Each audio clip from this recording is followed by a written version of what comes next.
Hey guys, what's up? It's Sean, Autotopia LA. Today we're here with our friend Mike, and we're about to dig into not just a cool car, but a car that comes with a great story. Sure, yeah, so it's a 72 Nova, and my parents bought the car in 74. The car was sold at a Chevy dealer in Davis, California, up in Northern California. Right. So they bought it the year I was born as a 2-year-old car, and it was my mom's daily driver. So it was a 350 two-barrel with a 3-speed manual. Okay. And it was the family car. My brother and I basically grew up in the backseat of this car. I love that. And you guys have had it continually since then, since 74. Since 74, like you still have the window sticker. Yeah, so so my brother was a total gearhead. I was not. And so when he got to be teenager, we really started getting into cars. And so for his 16th birthday, my dad gave him the car. My mom had passed away earlier. She had cancer and had passed away, so it was just the three of us, the three guys. Got it. And so my brother got the car for his birthday, and it was his car in high school. You know, in the late '80s, early '90s, everyone wanted a cool car in high school. Yeah, I had one too. Yeah. But then it was his, and it kind of became his second car, kind of fun car. Did some drag racing, you know, building small block Chevys. Yeah. And was his until he ultimately, unfortunately, passed away from a heart attack. In 2001. Gosh. Yeah. Wow.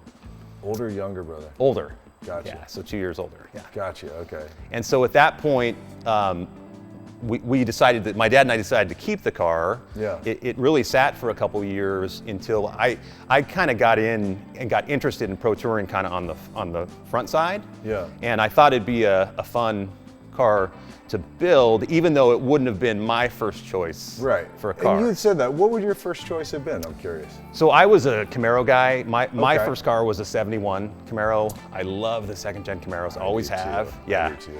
But since this was a family car, and since it had a lot of sentimental value. Yeah, man. So a lot of how this car's been built is so that it is an effective autocross car, right? It is now. Yeah. So this actually, the first build was done by a shop that used to be up in Oxnard, Chris Gonzalez, JCG. Sure.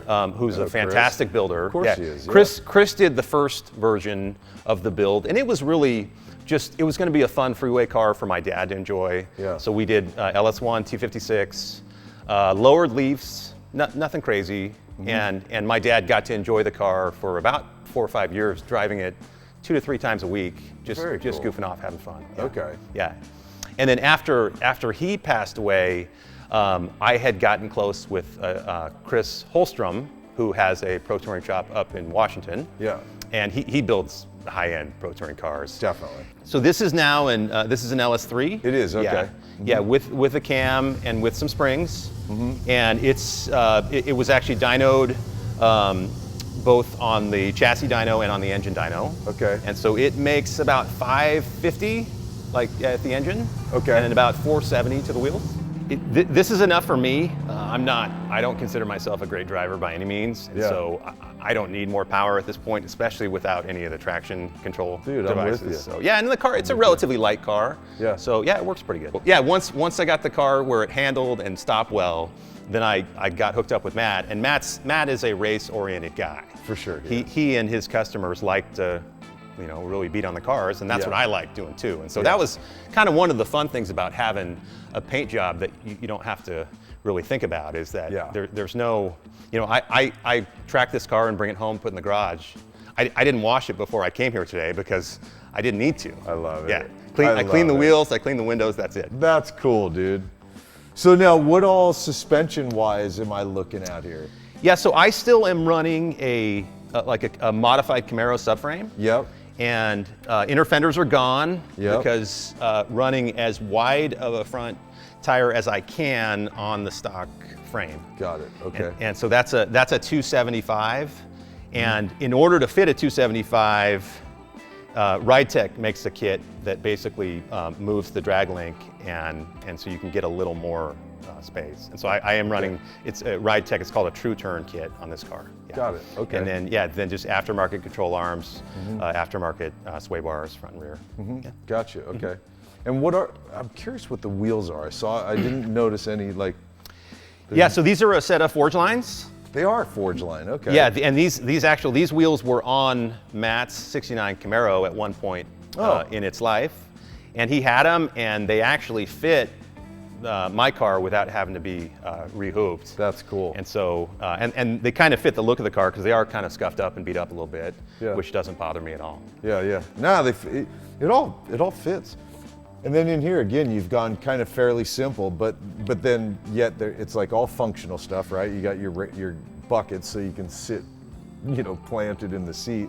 And it's all like, it's stuff that I recognize, like I can tell the odometer gauge is all like good, super functional. Is it 5 or 6 speed? It's a 6-speed, it's a T56. Mm-hmm. Yeah, which is kind of the standard Pro Touring transmission most guys use. Yeah. I know that's one where I hear some people go, you don't need the 6, go with 5, you don't have to cut the floors and da-da-da-da-da. There's reasoning for that. And then there's guys like us that like to get on the freeway, drop it into 6 gear and be able to just kind of cruise along. By the way, I like the shirt. So that's total autocross. It's a total autocross. It's all shirt. first and second gear the whole time. Absolutely. Awesome, man. Well, dude, let's we'll get some cameras and put them inside and drop the hood and let's go for a little drive, man. Don't you think? Yeah, let's go for a drive, you guys.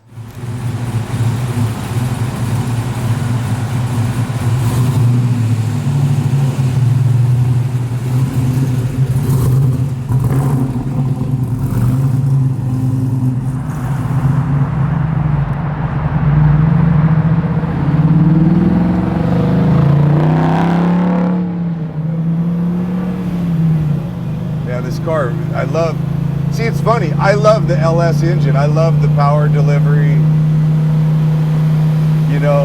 I can tell this thing's like solid. It's funny, as stiff as it is, it's not brutal, Yeah, it's not too bad, yeah. I mean, you're not gonna want to daily drive it, but this isn't awful. I've driven stiffer, Yeah.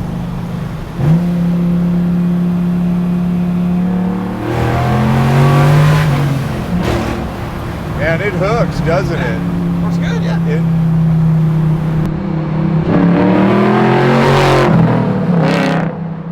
Very cool. We are, we're in the process. We just bought our car the other day that we're gonna build. Oh, cool. What is it? Fox body. Oh, nice. Oh, I had 3 of those. Really? Oh, yeah. I love those cars. I've never owned one before. I've been in them, I've driven them, never owned one. I'm so excited too. And the one we bought, mint. Okay. Like it's way cleaner than it needed to be. Yeah. I can't wait to dig into this car, man. LS? Nope.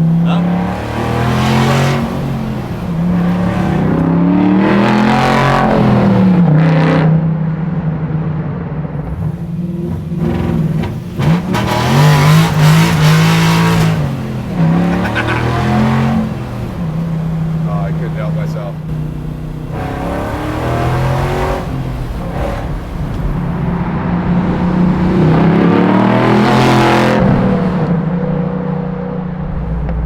Still have AC in here? No, I pulled. I did yanked pull it, it. Yeah, okay. when I did the LS3, I just wanted the front assembly drive without it.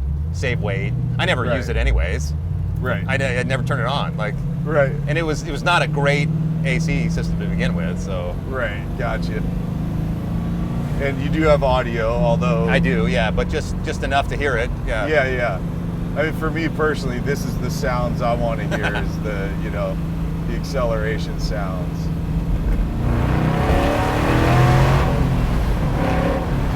It gets down though, man. I mean, It's fun. Yeah. it really does.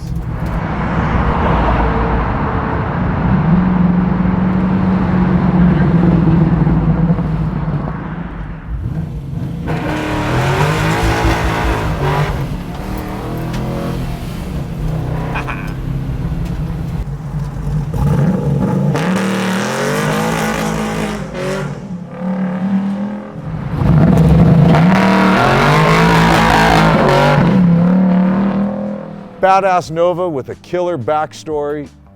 Here's a few more that we've shot here at our friend Dean's place, SoCal Classic Car Storage, as we say goodbye and thanks for hanging and watching what we do. We'll see you in the next one, you guys. Later.